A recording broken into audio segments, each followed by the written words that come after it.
Yo creo en muchas cosas que no he visto y ustedes también. Lo sé. No se puede negar la existencia de algo palpado, por más etéreo que sea. No hace falta exhibir una prueba de decencia de aquello que es tan verdadero. El único gesto es creer, o no, algunas veces hasta creer llorando. Se trata de un tema incompleto porque le falta respuesta. Bueno, antes que nada, gracias por tenerme nuevamente acá en el tema incompleto. Siempre es un placer estar en tu casa. Eh, una linda introducción, una introducción este, musical, poética, mitológica, así que se agradece. Y como vos bien decís, quizá no tenga demasiado que ver con nuestras pampas. Acá prima más la nostalgia. Estamos lejitos de la playa cálida, entonces se dice que acá el gaucho está solo y lo sabe. Entonces a veces la historia de los pueblos también se explican desde el territorio, ¿no? Si bien Argentina no es la Pampa, pero bueno, es la parte que a mí me toca habitar. Eh, y como vos decís, ¿qué palabra usaste ahí, no? Usaste una palabra interesante, que es la palabra del poeta, que desde mi punto de vista tiene implicancias mucho más allá de lo estético, de poder decir lo inefable. Tiene ahí una voluntad política muy interesante y una magia muy particular.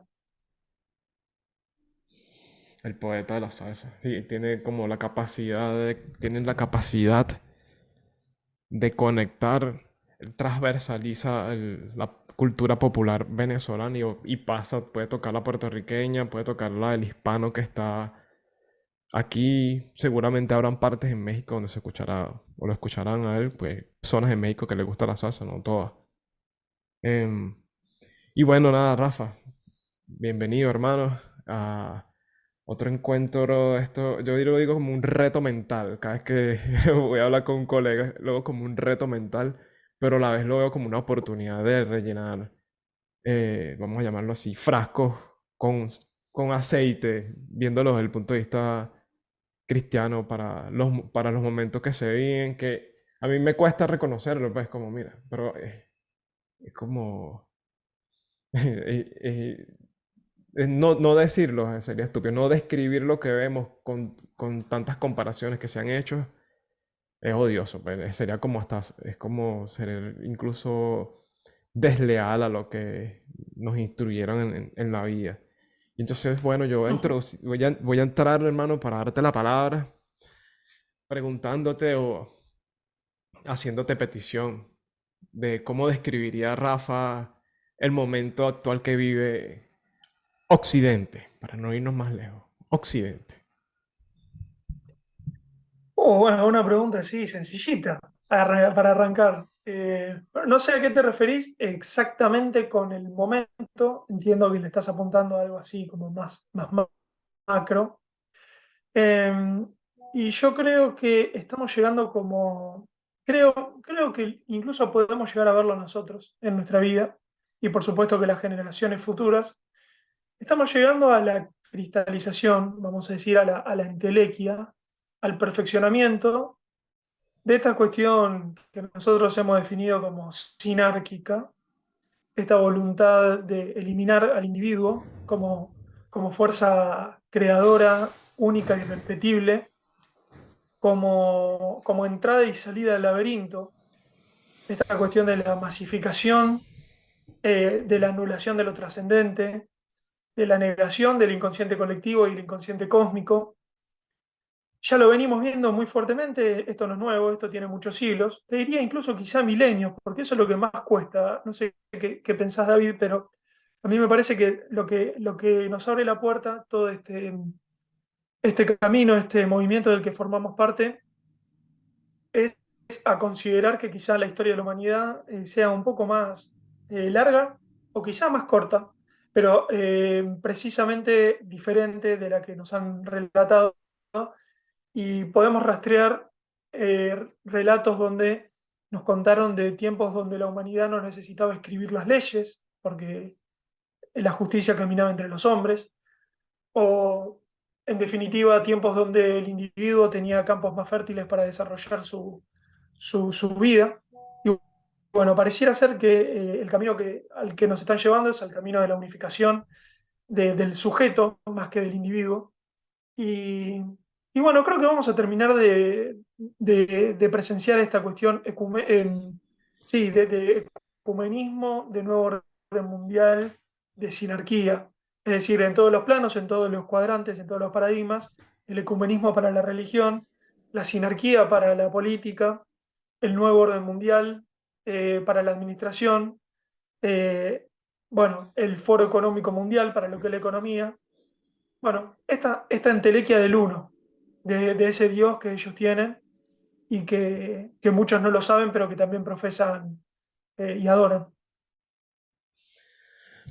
Em, hay, bueno, hay relatos, como dices tú, que uno los ubica en distintas narrativas, incluso de los pueblos de América. Y como que trato de segmentar la pregunta para no irme hacia Oriente o sí, hacia el Oriente. Nosotros lo que somos de este lado que valoramos la democracia, que creemos en las instituciones, para qué lado pienso yo, porque todo sería a través de lo que he leído y he visto, que como que sus gobiernos operan más en función a los largos tiempos.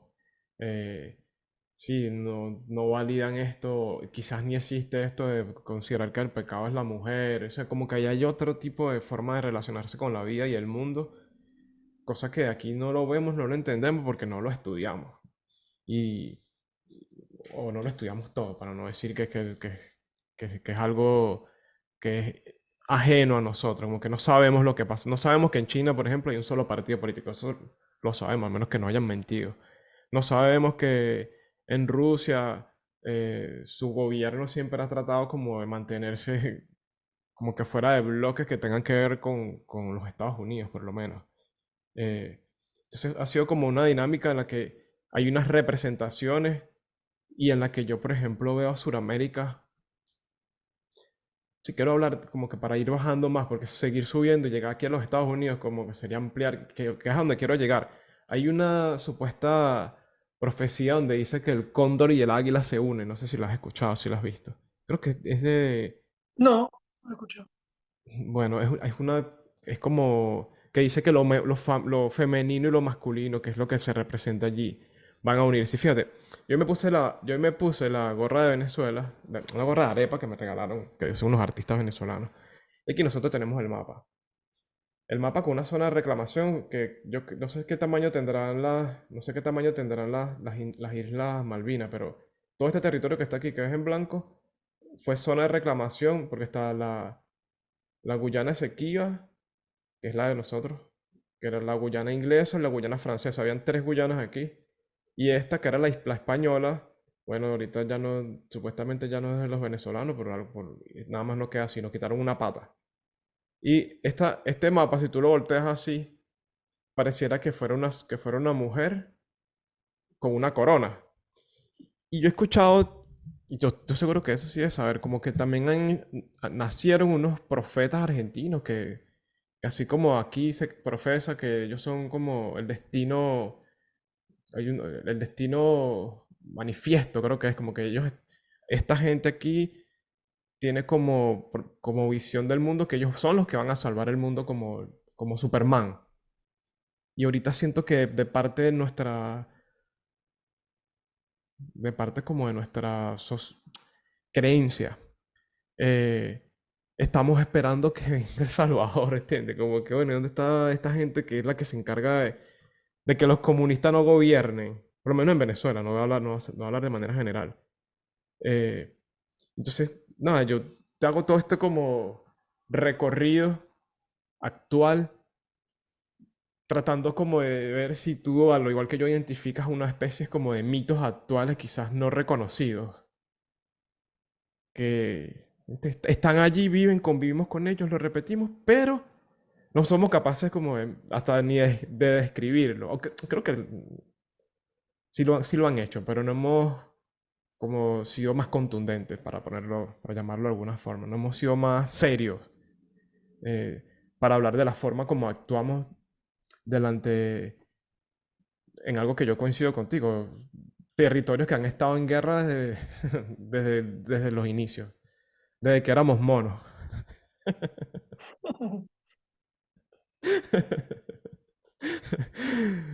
Coño, hermano, no sé. Yo creo que contigo soy con el que más hablo. Sí, contigo soy con el que más hablo en esto. Porque sé que sé que va a ser receptivo como, bueno, como pienso que soy yo con las personas que me hablan. Yo normalmente al entrevistado le pregunto y le pregunto. Rafa, para quienes no lo No, no, conocen. pero me gusta esta dinámica, me siento cómodo con esta charla. Así que dale nomás, dale, dale. Dale. Bueno, con quienes no saben, Rafa tiene un canal. Su canal es uno de los canales que yo más sigo. Trato hasta de estar en los envíos. Así tiene el trabajo. Digo, voy a escucharlo por lo menos para ahí. Porque lo de estar en vivo y responder a la gente que te está viendo en algo que es tan profundo como escribir fenómenos humanos. Algo que es tan amplio, tan interminable. Eh, Rafa te ha ido como a hacer mitología sobre algunos prototipos. Es como tratar de escribir el todo en poco, que es lo que me imagino que la mayoría tratamos, de decir la verdad en un pedacito, algo que es imposible. El- la sociología obviamente siempre te va a escribir grupos humanos dependiendo del tamaño y siempre van a haber cosas que no vas a poder meter en una descripción. Pero poder llevar esto a los arquetipos, digo, qué bueno saber de esto y saber del origen, pero ¿será que en este momento esto no existe? ¿O es que no hemos sido capaces como de renombrarlo? ¿En qué sentido? Por ejemplo, este que representa aquí Thor, bueno, resulta ser que es fulano en tal país. ¿No? Ahí está, mira, el tipo representa esto. Eh, el tipo representa el emperador, el tipo este representa esto, este representa el payaso. Te digo estas cosas como para, pienso, creo que Rafa y el grupo de muchachos de Cuadrantes, ahorita están trabajando en la mitología, en la creencia, la cultura judeocristiana, pues lo que es el antiguo el Pentateuco y los Nuevos Testamentos. Y obviamente que hay que hacer duro allí, ¿no? Coño, y desde el origen a ver quiénes dijeron esto, o lo que podemos ver nosotros desde una mirada ya no tan receptiva, sino más bien crítica. Mira, nosotros creemos que esta vaina nos adormeció un poquito, o nos ayudó, no nos sirvió, o se acabó. Yo pienso que se acabó, hermano. Así se acabó. El problema es que uno se siente en el vacío. Es como, uy, ¿para dónde vamos ahora? Y hacia allá apuntaba mi conversación con los muchachos la otra, era como que, si ahora es una pelea entre nacionalismos y globalismo, como que seguirá la democracia siendo un mecanismo para entendernos, que era más o menos lo que sentía yo que preguntaba, y obviamente me dejaron claro, mira, podemos ir en cualquier tipo de sistema siempre y cuando como que se respeta al individuo, y el que esté allá arriba.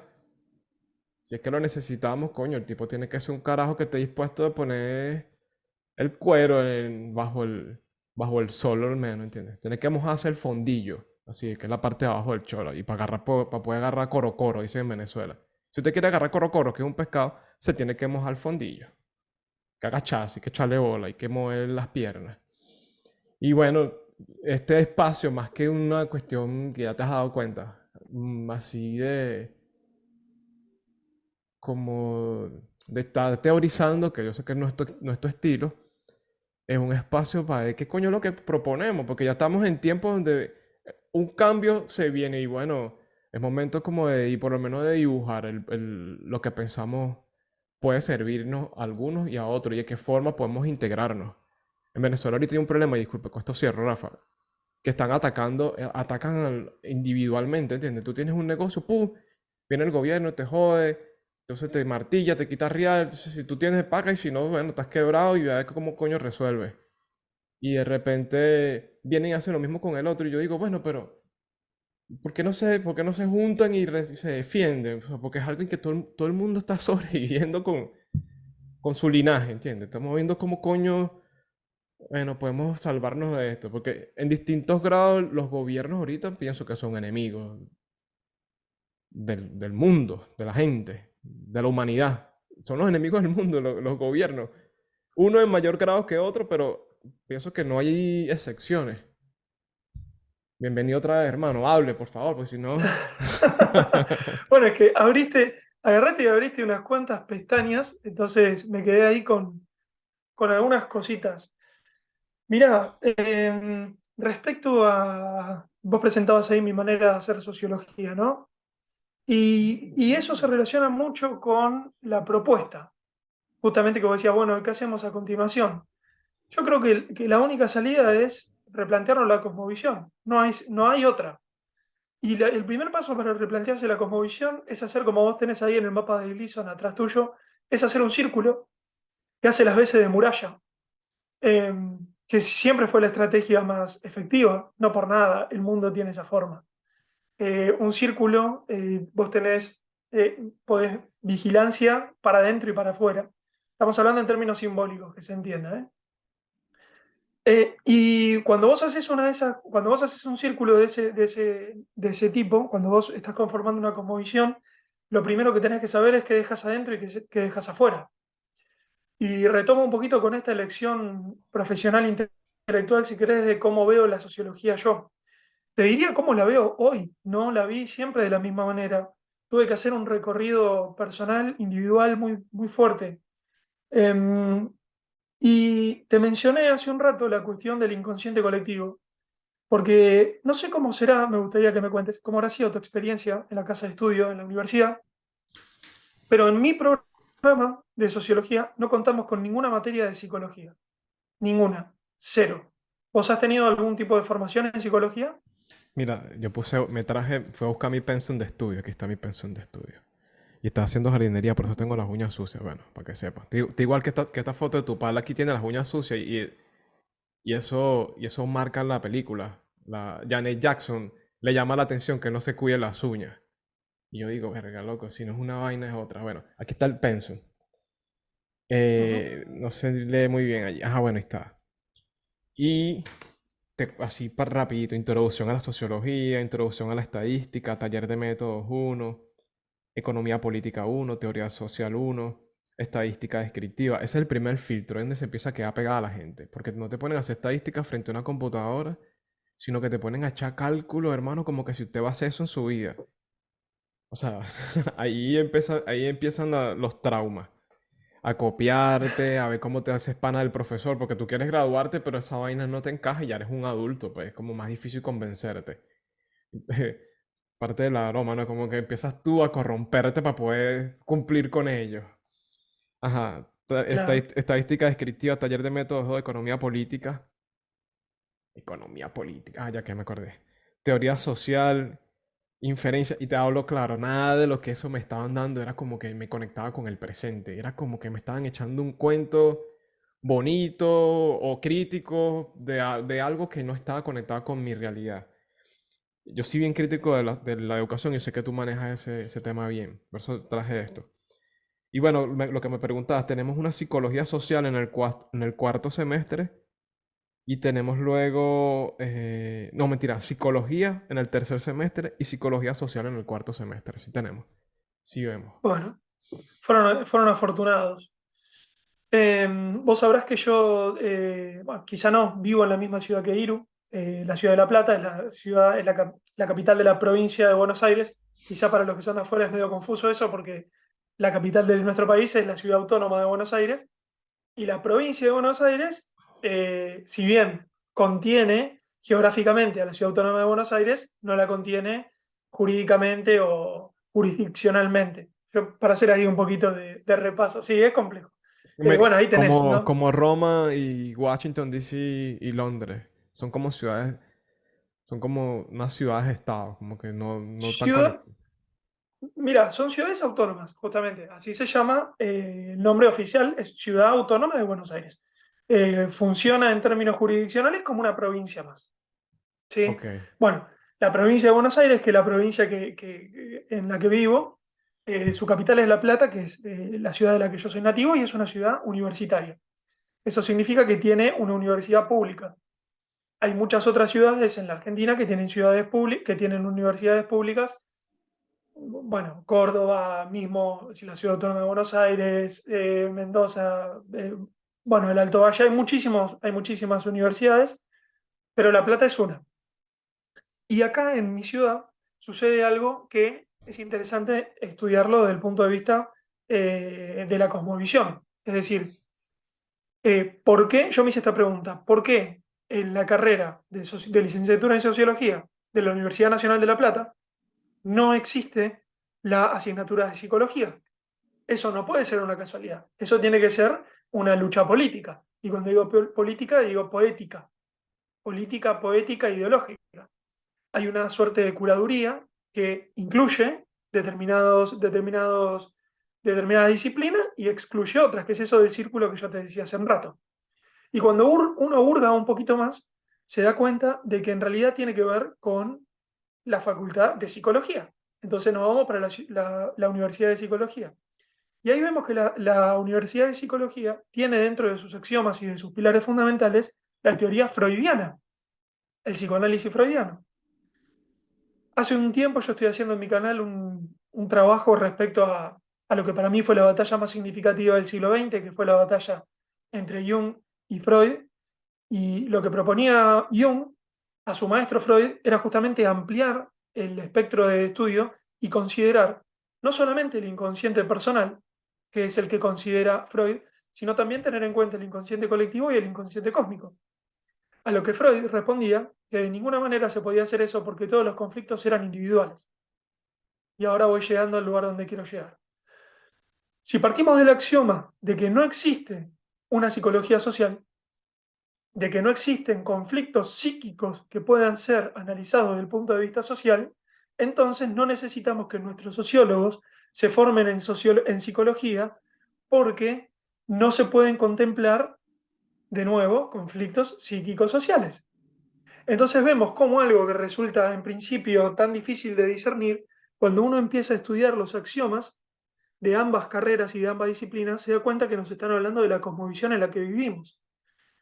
¿Cómo vamos a dar una respuesta a una situación anómica social como la que estamos viviendo si no contemplamos dentro de nuestras herramientas analíticas la posibilidad de utilizar a la mitología y de utilizar el paradigma de la religión para dar respuestas a desafíos humanos universales? Porque por eso funcionan los mitos, porque refieren a cuestiones humanas universales. Entonces, al habernos cercenado, al habernos autolimitado nuestro análisis, nuestro margen sí, nuestro espectro analítico, nos vamos a quedar con un análisis rengo de la sociedad.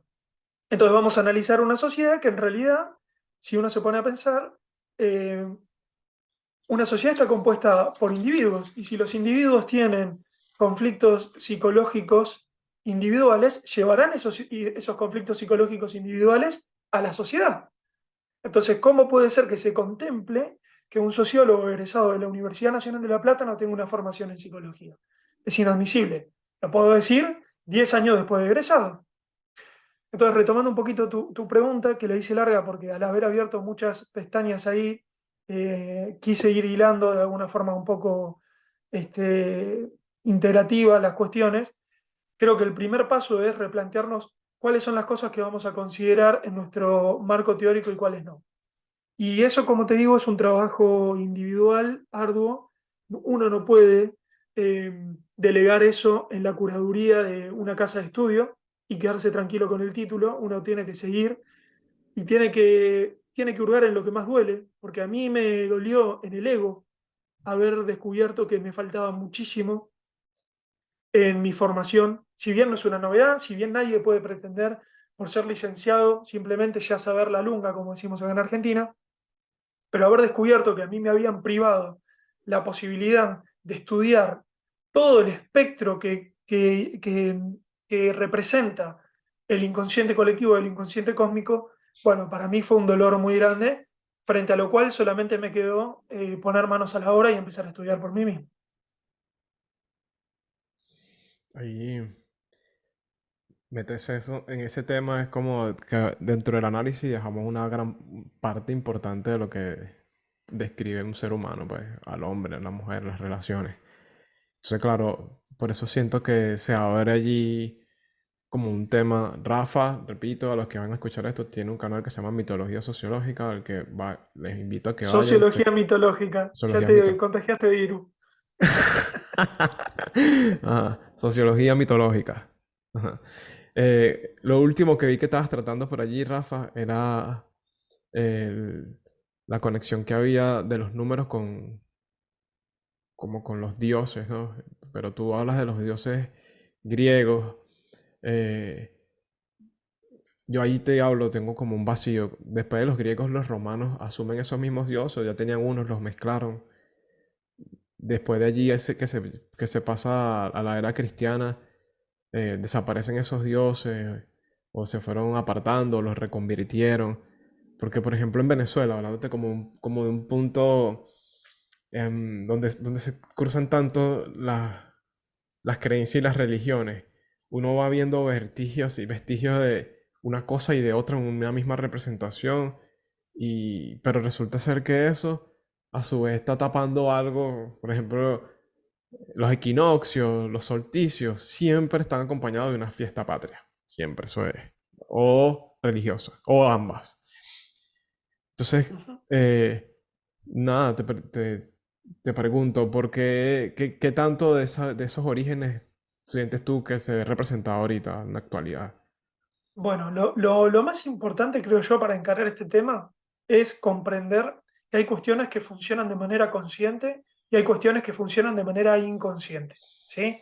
La definición de arquetipo tiene que ver con ideas arcaicas o universales, que se nos representan de manera inconsciente en nuestro inconsciente colectivo, y los pueblos, al actualizarlas, eso significa, al adaptarlas a la época y a la región, dan una versión del arquetipo, es decir, de la imagen arcaica particular. Entonces, por supuesto que no va a ser el mismo arquetipo, no va a ser representado de la misma manera en Venezuela que en Argentina, que en Groenlandia, que en el 2020, que en el 2023 o que en el 700 a.C.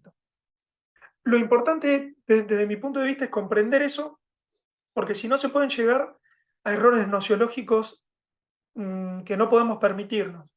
Cuando a veces se habla de que tal cultura copia a determinada cultura, esa conclusión se llega justamente por una cosmovisión que no contempla la existencia del inconsciente colectivo.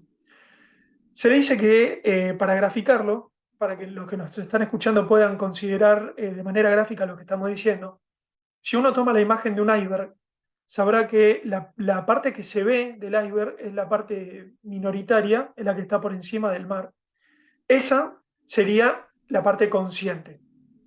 Luego, la parte del iceberg que está por debajo del mar se representaría la parte inconsciente, que fue la que propuso Freud, con muy buen tino, ¿eh? Nadie está diciendo que no. El tipo, para Occidente, bueno, actualizó esa información arcaica. Ahora bien, ese iceberg, a diferencia de lo que pensaba Freud, muchos otros, empezando por Jung, decían que estaba en el mar. Es decir, el iceberg está ubicado en un mar. Bueno, ese mar se representaría como el inconsciente colectivo. Entonces, bien, si bien uno puede estudiar la mitología griega, la mitología nórdica, la mitología romana, la mitología andina, se va a dar cuenta que todos hacen referencias a los mismos arquetipos, exactamente los mismos arquetipos, actualizados de diferente manera. ¿Por qué?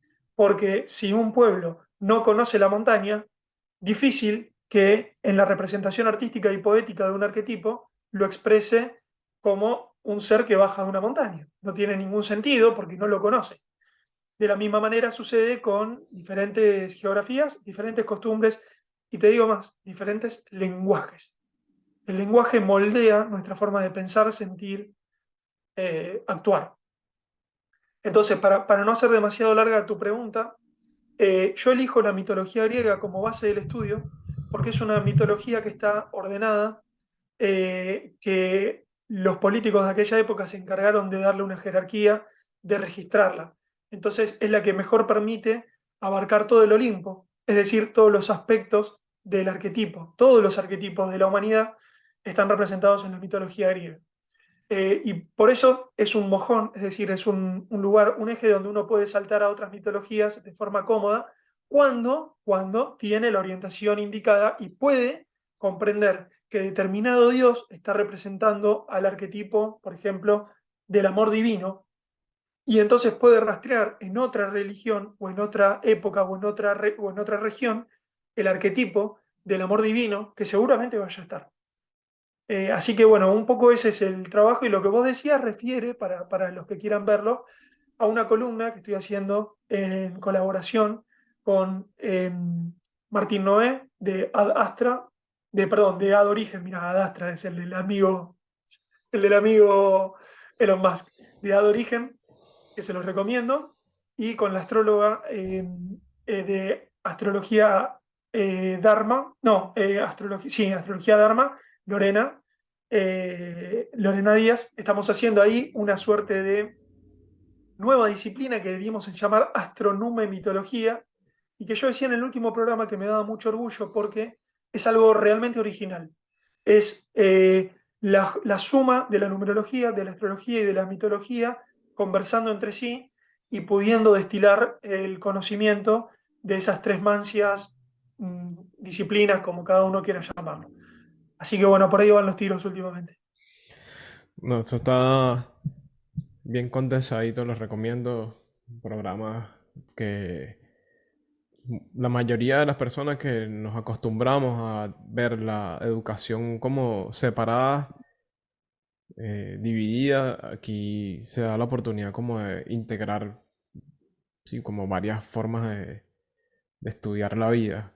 La numerología, que obviamente está asociada casi que al mundo material, creo que es la única forma de ayudarnos. Y para hablar de eso, de la materia y y de lo sutil, sabes que estaba haciendo como un chequeo de la sociología y decía, nosotros le llamamos materias, no sé si cómo le llaman ustedes, le llaman ¿Sí? cátedras, materias, Materia. a un espacio donde lo que se nos enseña son en la mayoría del tiempo pura teoría, o sea, a nada concreto. O sea, estamos mucho, no sé si pasa también allá en Argentina, estamos mucho tiempo en las aulas y leyendo lo que alguien dijo, lo que alguien pensó y no estamos haciendo como nosotros el contacto. De hecho, era algo que me pasaba, que me llamaba la atención, que era cuando mandaban a hacer estudio de campo todo el mundo salía feliz. Era como que la gente empezaba más realmente lo que estaba estudiando, pero estar metido en las aulas es como hasta contrario al sistema de aprendizaje. Siento que uno está allí obligado, hacen que uno esté allí obligado y además que los conocimientos y las personas las que se dedican a dar la clase, por lo general no están felices con lo que hacen o lo hacen casi que de forma voluntaria porque me imagino que debe pasar lo mismo. No es como, o bueno, no creo que ustedes tanto, yo creo que más ha sido en Venezuela, que los profesores siempre hacen las cosas como por amor, no porque les paguen bien, ¿sabes? Como que la educación es lo más importante. Para ser alguien tienes que estudiar y resulta que quienes administran conocimientos son los tipos más vilipendiados de la cadena. Eh, Acá es igual. Habla así de materias y no en espacio donde se da solamente la teoría. Que me acuerdo, empecé a cuestionar cuando empecé a cuestionar la forma del sitio en el que vive. Yo comencé a cuestionar como las teorías con las que nos y casi todas esas teorías, así como dices tú, están relacionadas a un axioma y es que nosotros venimos del mono, ¿entiendes? Y que la sociedad ha ido evolucionando y que hemos sido mejor siempre y que ahorita somos los mejores que hay. Y entonces digo, conectamos eso con esto y obviamente que es hasta medio paradójico porque normalmente creemos que estamos en un sitio donde somos más evolucionados y pensamos más, pero resulta ser que le damos más cabida y respetamos más las palabras de alguien que dijo algo hace siglos. Es que estamos viviendo una de las etapas más ignorantes de la historia de la humanidad. Yo de eso no tengo la más mínima duda. Más oscuras, ignorantes, arrogantes, aburridas, básicas, superficiales, berretas materialistas, ateas, sin vuelo. Seguiría poniendo epítetos, pero me parece que no, que quedó claro el punto. Es desesperante, realmente desesperante el nivel de superficialidad con la que se toman las cosas, y cuando no, cuando se toman con más profundidad, tienen un tinte cientificista que hace que las cosas mínimamente interesantes se vuelvan estúpidas porque te la dicen de un lugar que no corresponde. Cuando escuchás a un físico teórico hablando de cábala y te la quiere hacer pasar por ciencia, bueno, es una época muy difícil la que nos tocó vivir. Y cualquier cosa que se diga, un poquito diferente, ya es una genialidad. Fíjate vos, ¿no? Tenemos no sé, el mismo Freud diciendo, che, existe el inconsciente, el genio más grande del siglo XX, pero tiene que ser una vergüenza para esa civilización. 20 siglos, muchachos, tuvieron que esperar para darse cuenta que había un inconsciente. O no sé, mismo de Richard Hammer. Che, me parece que puede ser que nuestras emociones influyan en nuestra salud. ¿En serio es una genialidad eso? ¿En serio es una genialidad? Así que al mismo tiempo, viste que no sé si a vos te pasará. Cuando ves un mal jugador profesional, te da esperanza porque decís, bueno, si este llegó, todavía puedo llegar yo. Entonces, desde ese punto de vista, uno se anima a abrir un canal de YouTube y hablar de sociología. Y te puedo asegurar que en otra época hubiese sido un poco más desafiante decir algo un poco interesante. Hoy es fácil abrir la boca y decir algo interesante, porque la verdad que lo que hay es tan malo, tan superficial, que bueno, es lo que nos tocó. Es el momento que nos tocó vivir. Sí, está la sabana suelta para alguien que venga a hacer algo, a que venga a lanzarse una rima original, que venga a hacer algo auténtico, tiene la sabana abierta. Ahorita tanto ridículo es influencer, así yo lo escuché que alguien lo dijo, ahorita cualquier ridículo es un influencer. Y dice, bueno, entonces aquí no se trata de como que, se trata de llegarle a mucha gente, pero obviamente que a la mayoría no le vas a llegar. A la mayoría tiene ya tiene ya a sus héroes. Y sí, va a ser difícil eso. Bueno, hermano, ¿cuánto tiempo? No, mira, nosotros apenas estamos comenzando, ¿ah? Sí. No, ya tenemos casi 45 minutos, verga. Se dio rapidito esto. Mira, Rafa, yo me voy a meter en un tema medio picantoso ahorita. Porque tú hablaste del tema de la construcción del lenguaje. ¿Qué piensa Rafa? ¿Qué piensa Rafael Currao? Eh,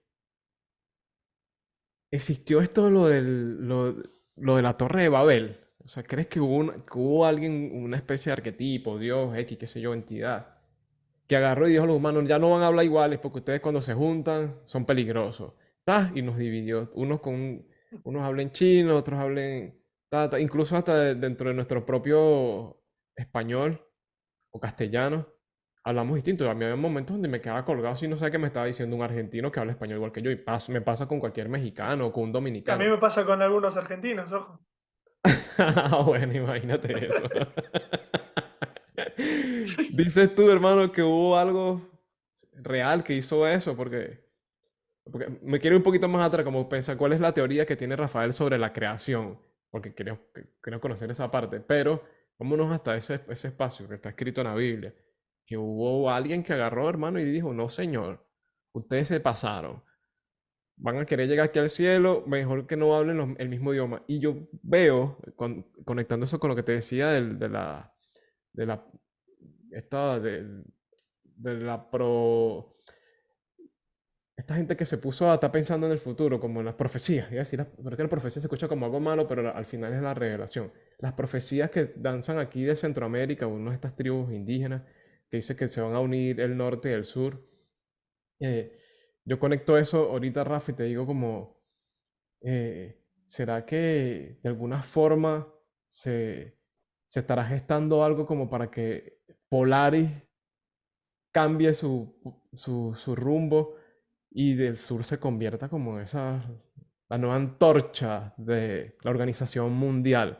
Porque si bien pensamos, o pienso yo, esto es una propuesta, una reflexión que he tenido, los chinos pueden estar al control de la economía, ellos no pueden dirigir América. No tienen ni el lenguaje, ni su aspecto, ni su cultura. Va a hacer que ellos puedan ponerse a la cabeza de la cultura que le hace falta para poder ser imperio.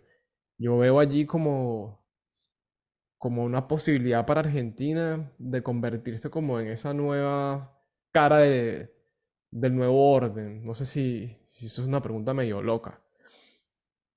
Bueno, a ver, vamos por partes. Cuando hablamos de mitología, cuando hablamos de religión, cuando hablamos de este tipo de cosas, hay que comprender que eso tiene un trasfondo simbólico. Querer historizar eso es complicado e incluso contradictorio, ¿sí? Eso por un lado. Acá no vamos a hacer una arqueología de, viste, los rastros de Lemuria, viste, esos programas de National Geographic y History Channel. No, justamente eso es matar el mito y es matar la verdad encriptada que hay detrás de ese mito. Por otro lado, el mito tiene una doble función. El mito, históricamente, esto es como herramienta política, por un lado, es un gran controlador social. Por un lado, establece los códigos morales para que en ese círculo que vos tenés ahí atrás se comprendan cuáles son las cuestiones deseables e indeseables, el bien y el mal. ¿Sí? Eso es un mito. Y por otro lado, el mismo mito, el mismo relato, tiene, para el que tiene ojos para leerlo, la llave de la salida al laberinto. Esa es la magia que tiene el mito. Es la llave que te puede encerrar o la que te puede liberar. Dicho esto, es evidente que hay un mito que se repite mucho, que es la Torre de Babel. También está en la mitología griega, que hubo ahí un dios que metió la cola para generar diferentes dialectos, que también tiene que ver con Hermes o Mercurio para los romanos. Y yo creo, como te decía, que cualquier cosa puede ser vista como una liberación o puede ser vista como una cárcel. Y me explayo un poco más. Para todos aquellos que creemos que la salida es la individuación como camino de vida, individual, pero también social, es decir, político, las diferencias son deseables. Estar unidos pero diferentes es un desafío que puede sonar paradójico, pero que es evidentemente el nivel más difícil de este videojuego. Si consideramos que lograr la individuación es acercarnos cada vez más a esa esencia increada nuestra, que es absolutamente única e irrepetible, no hay nada más diferente que eso. Entonces, lejos de creer yo en la unificación y en un único gobierno o en la punta de lanza de algo, creo que la salida es justamente todo lo contrario.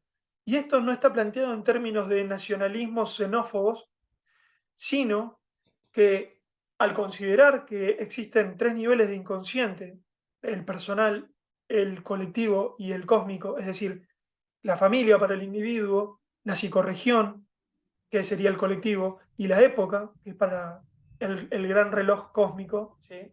De los astros, que nos dan vuelta por encima. Entonces también debemos dar respuesta en ese orden. Y esto lo charlaste con el doctor Mate y con Dani, pero quería traerlo a colación de nuevo. La salida está, cronológicamente hablando, llevando adelante esos pasos. Estamos muy lejos, pero muy, muy lejos de poder conformar algo unificado y armónico. Y es decir, conformar un colectivo de individuos, como hemos propuesto nosotros desde Cuadrantes, solamente en esta época es posible realizarlo en lo micro. Ojalá que eso pueda ir creciendo, pero nunca al estilo del nuevo orden mundial. Justamente en la época más oscura que es esta, se está queriendo imponer un colectivo 1.0, es decir, un colectivo castrador, un colectivo masificado. Ese es el dato que tenemos que ver para ver que es imposible en este momento hacer algo macro a nivel colectivo. Entonces, no es una visión nihilista, sino todo lo contrario, es ponernos las manos a la obra en acción y de la única manera, desde mi punto de vista, creo que eso es posible, es influyendo en los círculos sociales de los que formamos parte, haciendo microcosmos con toda la magia que tenemos que poner para que eso funcione. Y por eso hoy te mencionaba hacer el círculo que vos decías, que vos tenés ahí atrás, de forma simbólica. ¿Eso qué significa? Fijar un código moral que sea respetado, ¿sí? Por más de que sean tres gatos locos. Son cosas que intuitivamente las sabemos, pero no las ponemos en palabras. Y vos me conocerás un poco, mi tendencia siempre es la del contractualismo, porque creo que hay que expresar eso, incluso hacer el acto psicomágico de escribir un contrato y firmarlo. Porque eso, lejos de ser una burocracia, es un compromiso político. Entonces, si alguien quiere saber mi opinión respecto de cuál puede ser una salida a nosotros en el corto plazo, yo creo que lo mejor es juntarse con los afines, con los prójimos, y empezar a conformar microcosmos, colectivos de individuos, que permita que podamos desarrollar nuestra individuación de la mejor manera posible en un contexto absolutamente hostil. Rafa, recomendaciones para todas estas personas que andan en un despertar, ¿qué canales, qué lecturas piensas tú que deben Uf. pasearse? Es más, te lo voy a poner, vamos de lo más sencillo a lo más complejo. Eres un carajo que yo sé te gusta el tema de las películas. Yo, David, te pregunto, ¿tres películas me recomiendas? Y me voy a poner hasta más exigente, como que sean accesibles, porque yo te digo una vaina, yo sí me tengo que fajar. Cuando no quiero pagar una película, digo, bueno, Dios mío, entonces te mandan unas vainas que se te... a mí me gusta cuando alguien recomienda una película y te dice la palabra mágica, está libre en YouTube. Uf, tú dices, Dios mío, gracias. Pero si no es así, no importa. Que la busquen. ¿Qué películas me recomendarías a mí como para eh, eso, conectar con ese propósito que piensas tú debe ser el mini, la mini cúpula, el espacio en el que realmente tú sabes que puedes influir, dejar de pensar que te vas a convertir en el rey de las masas y que la gente va mañana a andar detrás de ti diciendo que la tierra es plana, no. ¿Qué es lo que podemos nosotros ver? ¿Qué podemos ver nosotros ahorita que digas tú, bueno, puedes fortalecer ese espíritu? Lo dejo así. Bueno, no quiero embarrarte mucho la respuesta, pero tengo que hacer un pequeño disclaimer. Acá hay dos cuestiones, el individual y el colectivo. Para poder llegar a un colectivo, por más chiquito que sea, un colectivo de individuos, primero hay que ser individuos. Y si bien el proceso no está definitivo en esta vida, porque justamente por eso se llama proceso de individuación, es decir, es una entelequia, es algo a lo que tenemos que apuntar, pero sí podemos decir que somos individuos en el punto en el cual nos reconocemos como dueños de nuestra vida, como poetas políticos. Entonces, te diría que es mal consejo encarar un proyecto colectivo si todavía no empezamos el nuestro de individuación. Y creo que lamentablemente o no lamentablemente, hay que empezar por casa, como le decimos acá. No sé si allá se dice igual, pero acá le decimos empezar por casa. Y empezar por casa, justamente, es el más incómodo de todo porque es hacia mí mismo. Pero como es fractal el tema, como nosotros podemos justamente poner en cuestionamiento la cosmovisión dada por default y cuál es mi interpretación de esa cosmovisión para generar algo nuevo. Si yo encuentro prójimos y encuentro camaradas, es decir, individuos que tengan la misma orientación política que yo, recién ahí puedo eh, llevar adelante la empresa de querer conformar y plasmar realmente un colectivo de individuos. Haciendo esta salvedad, que me parece que es fundamental, y respondiendo específicamente a la pregunta que vos me decís, para todos aquellos que sientan que ya están en el camino de la individuación, películas que hablen de los desafíos a los que nos vamos a encontrar cuando querramos conformar colectivos, puedo recomendar El Señor de las Moscas, que está en formato de libro y en formato de película, que está libre en YouTube, así que la pueden ver sin ningún problema. Puedo recomendar La Historia de la Tragedia de los Andes, que tiene muchas versiones. No sé si conoce la historia del avión de los rugbyers que se cayó en los Andes y tuvieron que sobrevivir. Bueno, eso también es un muy lindo análisis que se puede hacer. Hay una película que yo creo que está bastante subestimada que se llama La Playa, que es una película con Leonardo DiCaprio, que para mí es un peliculón, porque habla justamente de qué pasa cuando uno quiere conformar un colectivo y encima en el Caribe, ahí para los amigos caribeños, todo muy lindo, un coco, nos reímos, estamos todos bárbaros, hasta que no está más todo bárbaro. Eh, bueno, y muchas que tienen que ver con la ciencia ficción, que nos plantean sociedades posapocalípticas. Hay que prestarle mucha atención a esas películas o a esas series porque nos enfrentan con el mito civilizatorio. Las primeras temporadas de Walking Dead, por ejemplo, Después se volvió algo monótono, para mí insoportable, pero las primeras temporadas de Walking Dead estaban muy buenas. ¿Qué más? A ver. Bueno, hay una nueva que se llama The Last of Us, que también tiene algunos tintes interesantes. ¿Por qué tiene algunos tintes interesantes? Porque al usar la excusa de que hubo un Armagedón de cualquier tipo, nos pone frente al desafío de tener que conformar un colectivo nuevo. Cuando se apagan los semáforos, cuando el dinero ya pasa a ser papel y no tiene valor, cuando tenemos que volver a organizarnos, entonces ahí aparecen todas las luces y las sombras universales, que ese es el punto. Y muchas veces nosotros que estamos en el lado de la disidencia y en el lado del despertar, que nos creemos que ya estamos más allá del bien y del mal, cuando tenemos que organizar una juntada o un encuentro TP, arrancan los conflictos. Entonces no estamos más allá del bien y del mal, porque son cuestiones que las llevamos dentro. ¿Por qué? Porque son inconscientes, porque forman parte de nuestro inconsciente colectivo. Entonces, pero fíjate, David, todas las cosas que tenemos que asumir y todas las cosas con las que nos tuvimos que pelear, que no eran parte de nuestra cosmovisión.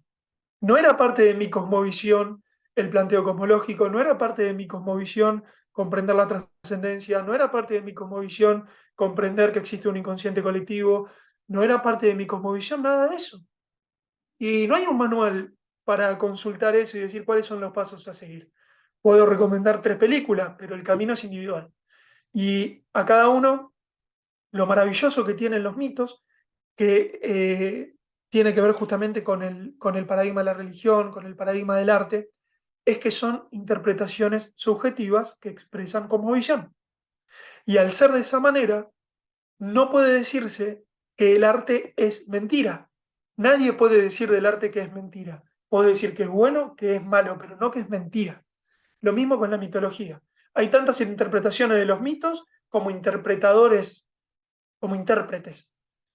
Entonces, quizá para mí, un símbolo, ¿sí? Como puede ser la cruz, yo cuando veo una cruz veo el zodíaco y otro ve a Cristo. ¿Por qué? Porque el símbolo abre significados. Ahora, cuando yo lo signo, de ahí viene la palabra significado, estoy diciendo, la cruz es la cruz del zodíaco. Y técnicamente tengo razón. Ahora, ¿es lo único que es la cruz? No. Bueno, lo mismo sucede con los mitos.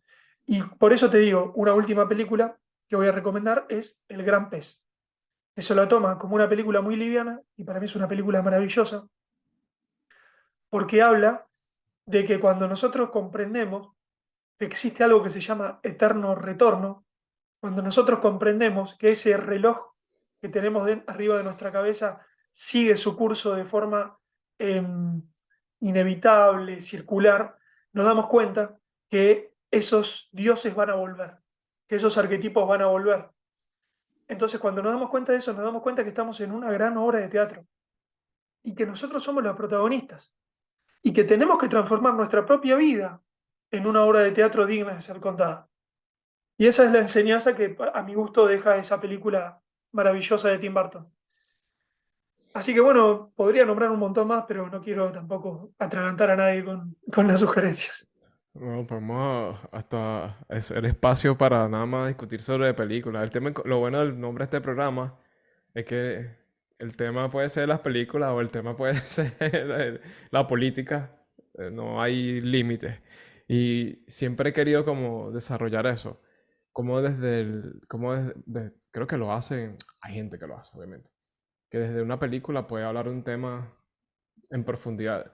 A mí me tiene que realmente alguien decir, mira, ve y vaya a esa película, porque cuando me meto a ver algo, hermano, y llego al minuto 30 y siento que la cosa no, siento que me han robado, digo, coño, ¿por qué me metí en esto, Dios mío? Se me hubiese preferido hacer otra Bueno, cosa. mira, te cuento que si sos seguidor de Cuadrantes, y sé que lo sos, lo sabrás. Cuando nos dijimos que teníamos ganas de analizar el mito judio-cristiano, bueno, porque claramente, como vos lo dijiste, yo en mi canal estoy analizando vamos a decirlo, el grecorromano o el helénico, que junto con el judeocristiano prácticamente conforman las bases de Occidente, ¿no?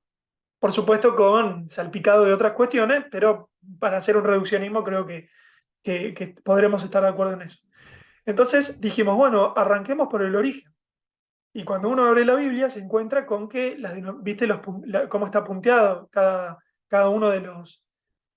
no soy un técnico, Los un teólogo versículos, conocedor. los lo- versículos sí, de... los versículos, bueno. Ajá. Y fíjate que hicimos 2 programas con solamente 2 versículos. Nos quedamos, en serio, hicimos 4 páginas, con 4 hojas de la Biblia, hicimos 2 programas de 3 horas cada uno. Y eso creo yo que te muestra que estás en el buen camino, porque significa que vos ya tenés una orientación que te permite destilar. Y cuando vos podés destilar, podés ver una película mala y sacarle el jugo, podés leer un libro malo y sacarle el jugo. Porque es fácil, ver Matrix, todos nos quedamos flasheados cuando vimos Matrix. Pero yo creo que la magia está en sacarle el jugo a cosas un poquito más flojitas. Pero Totalmente de bueno, por eso acuerdo. te digo, eso es un camino individual. Cada Sí, uno sí, lo sí, hará a su no, tiempo y no. a su modo.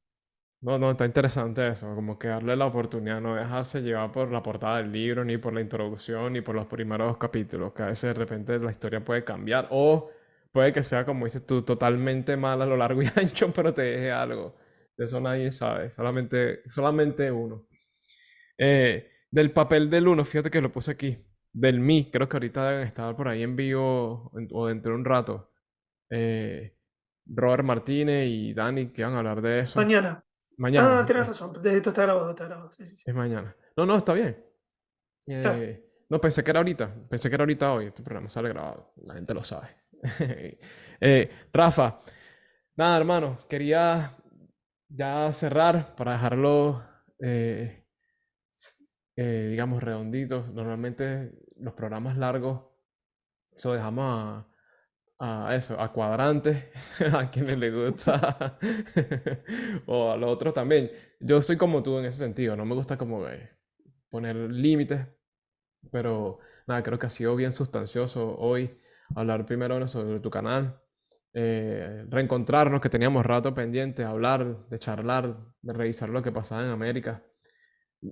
Definitivamente no han sido ninguno de los invitados que me hayan dado como una fe de, mira, no, no, tranquilo, que la mayoría dice, no, hermano, esto ya no se resuelve arriba. Arriba ya el camino va para allá. Aquí cada quien tiene que ver cómo se organiza, se conecta y bueno, se mantiene tranquilo, se forma y trata, bueno, de que, de que se siembren por allí algunas semillas, ya está. No te puedes dar la tarea de querer montar todo el mundo en, en, sí, en una barca, ¿cómo se llama lo de Noé? Un arca, sí, sí. Un arca, el arca de Noé. No, mira, aquí vénganse todos porque si lo que se viene es un diluvio, obviamente que se salvarán, no sé si los más actos, no sé, no me voy a poner darwiniano, pero de alguna forma u otra tenemos que limpiarnos de cosas, pienso yo. Y ayer lo hablaba con alguien que ni siquiera era el tema y me decía, no es la democracia lo que nos va a salvar porque no, nunca lo ha hecho. Y también lo mismo, mira, David, no te pongas a pensar en grandes proyectos colectivos porque eh, ahorita se trata más bien de una cuestión muy hacia lo interno, pero sin dejar de revisar las cosas generales, pues pienso yo que por lo menos no es mi espíritu y no creo que sea el tuyo porque si no, no estuviéramos en esto, hermano. Te agradezco el tiempo, Rafa. Si quieres mandar un saludo ahí a la audiencia que te escucha, ya saben, los que les gusta, darle like, compartir. Rafa Currado con su Sociología Mitológica. También está en el canal de Cuadrantes. De vez en cuando lo ves por ahí en el canal Nerf para Todo, que también lo invitan. Bueno, no sé si usted maneja su Instagram, pero voy a dejar que sea el quien se Sí. despida y nos vemos en el próximo capítulo. El micrófono es suyo, hermano. Bueno, me quiero despedir diciendo que lejos de hacer una apología apolítica, quise decir absolutamente todo lo contrario. Lo que pasa que eso da para charlas un poco más largas. La política es de todos los días. Eh, Hay que seguir conformando colectivos, pero sobre seguro. Es decir, no colectivos por masificarnos, sino colectivos que tengan un objetivo claro y compartido y que el código moral compartido esté claro para todos. Nada, lo quiero aclarar por las dudas, porque a veces viste que pasa sacado del contexto aquel que por ahí no conoce el recorrido o el trabajo o demás, uno como que avanza en determinadas charlas y cuando no haces esas aclaraciones se puede malinterpretar. Pero bueno, en definitiva, nada, agradecerte, David, que siempre es un gusto estar en tu casa, me siento cómodo entre amigos, así que siempre es lindo darme una vuelta por acá y charlar un rato. Así que bueno, acá estamos a la orden para futuros encuentros. Te mando un abrazo grande y también para todos los que ven tu tema incompleto. Producción general, David Guzmán. No olvides compartir y comentar si te gusta o si te encanta.